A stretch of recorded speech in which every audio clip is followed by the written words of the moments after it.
months I was feeling anxious, depressed, lack of motivation, and very lonely.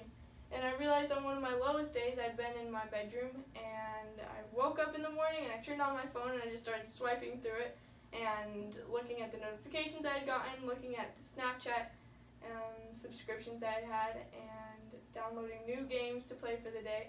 And then I had stayed in my bed the entire day just playing games until 3 p.m. And once 3 p.m. rolled around, I realized I had church. But I was still feeling lonely, so I decided to take a sick day for emotional reasons, which I had never done before. The only reason I'd ever skip church was for any physical reasons, any flu or whatever. And so in this case, I had decided just because of emotional reasons, I was going to not go to church. And I realized that was a big moment that I needed to decide to not spend so much time on my phone. And this is a problem a lot of people have. Having your phone with you can be very distracting and eventually dangerous. Much like in this photo here, where it causes a lot of dangerous driving and a lack of getting to know each other and meeting each other when you're in lines and getting to know each other's stories. You don't have as much of a connection with those around you because you're just on your phone, you're waiting for the next notification and what's going to pop up and who liked your story instead of how much do I love the person I'm with, how can I show the person I'm with that I love them. And so I realized that this was a very big problem. And I remember being in my living room one day with my family, we were playing games, and everyone had their phone not just like an arm's length away, but just 2 inches from them. And everyone could just pick it up and just check their notifications as soon as they heard the buzz or their phone ding. And I didn't want that. I didn't want it to be controlling me and having it just so close all the time like I needed it. I wanted to be the free creators and thinkers that we're supposed to be. And so I decided to not have my phone anymore. But that was crazy. I didn't need to just completely get rid of it. Phones can be a good tool. And so I decided I'd make a list of things that phones can be good for. They can have workout plans, they can have your Google Maps, they can have your applications for Bibles or Book of Mormons, and your books on CD. They can also have a huge positive impact when you're in an emergency situation and you can contact someone. And you can get weather updates and you can reach out to those who are long distance. So then I made my specific list and I specified my toolbox and I said I can only take out my phone when I need it for these reasons. My 7-minute workout, my reaching out to text people, which I only had an hour a day to do that. I didn't need more time than that. I could accomplish texting people and reaching out to them in just an hour or less. Furthering my talents with interior design application. Google Maps whenever I had to drive somewhere. My Pinterest crafts, books on tape or books on CD or audio. Phone calls as needed, and my Gospel Library app. Phone calls only after 7.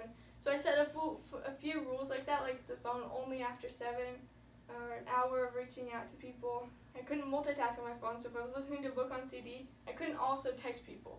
I could just do one thing and eat my lunch or something while I was listening to a book, but I couldn't use my phone for 2 different things at once. I could only use Pinterest if I was actually going to do a craft. I could only call people if I had a purpose to help reach out, but not just to leave a problem behind and just talk to someone else and leave behind my worries, but have it for a specific purpose, and I had to leave it on Do Not Disturb. So as I did this, I made a few realizations. I don't know if you've seen the movie WALL-E, but WALL-E, this little robot, he goes and he sees all these people in their chairs, and once he accidentally knocks one of them out and they take their eyes off their screen for the first time in so long, they're like, wait, what? There's like other people next to me and they're real and they're not just on the screens, and they're so amazed. And I kind of felt like that myself. Like once I was off of my phone, it was a big realization like, oh my goodness, I can go outside, I can visit people, I can go ride my bike somewhere like I used to, and use my time for good.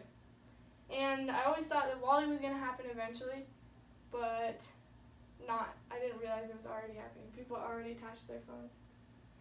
So I realized with this time that I had to myself, not using my phone, at first it was really lonely and very boring. I had so much time in the morning that I wouldn't normally just be playing games on my phone while I waited for my sisters to come home from school. But instead I had to just get all my homework done, and I couldn't call people while I was doing homework just for fun. I had to just get my homework done and focus. And then when I was done, I realized I got so much done. Even though it was really hard and I wasn't used to just focusing and just getting one thing done, I accomplished a lot. And I realized during that time that I could develop myself as a character, develop my character, and do character strengthening activities. I could go on my bike ride to my pond that I love going to, or I could read a book, a physical book, and learn and grow my personality. I was also way more productive. So instead of when I was just doing my homework just to get through it and move on to whatever was next and just my go, go, go thing that I normally had going on, I was way more creative. I took time to slow down, and I was like, okay, I'm going to,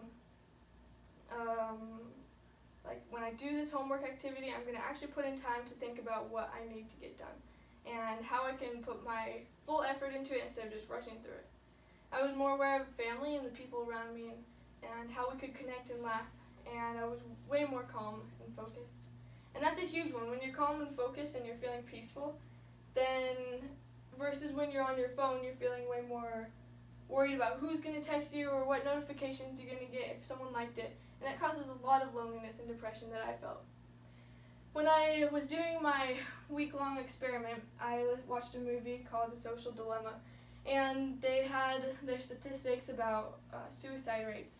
And they linked it to the social media, that when people were on social media, then right when people started becoming on social media more and more, then suicide rates in the teenagers also grew a ton. For the girls 10 to 14 years old, it was 151% more than it used to be. For girls 15 to 19, it was 70% more than it used to be in their suicide rates. And those are huge statistics. A lot of us, not just depression, but there's a lot of anxiety and loneliness. So instead of being on our phones, to avoid this, we can turn off the ringers. We can stop using so many games on our phone, on our computers. We can use that just for schoolwork or other work. We can disconnect from our music and TVs, and instead reach out to somebody, meet someone new, learn their story, read a new book, go enjoy the nature, and develop yourself as a person. Become more light-hearted and lightweight, feeling more light and happy and hopeful. So instead of being depressed or unmotivated or lonely, you can be calm, peaceful, productive, and more aware of those around you. So the next time that you want to use your phone, think, am I using this from my toolbox or my toy box? Thank you.